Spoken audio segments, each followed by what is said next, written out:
ఎవరు రాశారో కానీ 2 చేతులు ఎత్తి నమస్కరిస్తున్నాను.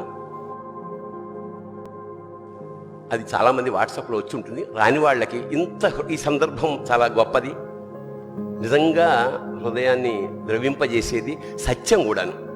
నాన్న ఎందుకో వెనకబడ్డాడు, అది శీర్షిక. అమ్మ 9 నెలలు మోస్తే నాన్న 25 ఏళ్ళు.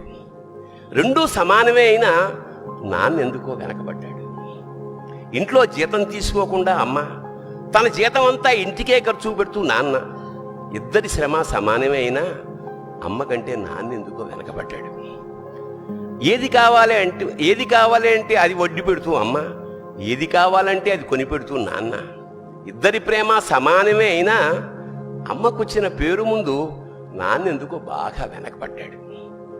ఫోన్లోనూ అమ్మ పేరే, దెబ్బ తగిలినప్పుడు అమ్మా అని పిలవడే, అవసరం వచ్చినప్పుడు తప్ప మిగతా అప్పుడు గుర్తురానందుకు నాన్న ఎప్పుడైనా బాధపడ్డా ఏమో.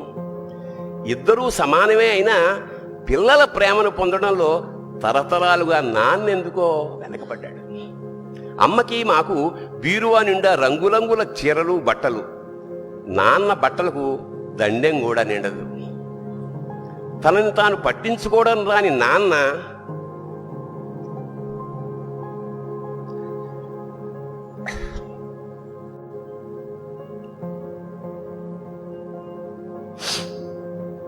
ఎందుకో మాకు కూడా పట్టనంత వెనకపడ్డాడు.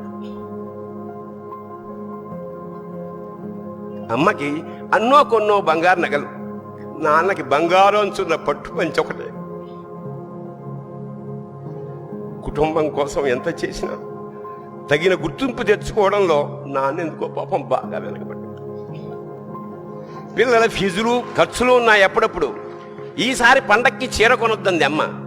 ఇష్టమైన కూర అని చెప్పి పిల్లలు మొత్తం తినేస్తే ఆ పూటకి పచ్చడి మెతుకులతోనే ఇష్టంగా తినే నాన్న, ఇద్దరి ప్రేమ ఒకటే అయినా మా అమ్మ కంటే నాన్న చాలా వెనకబడ్డాడు.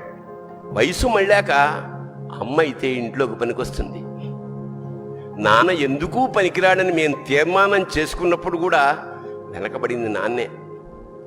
నాన్న ఇలా వెనకబడిపోవడానికి కారణం ఆయన మా అందరికీ వెన్నెముక కావడమే. వెన్నెముక వెనక ఉండబట్టే కదా దన్నుగా నిలబడగలుగుతున్నాం. ఇదేనేమో నాన్న వెనకబడిపోవడానికి కారణం. శివోహం.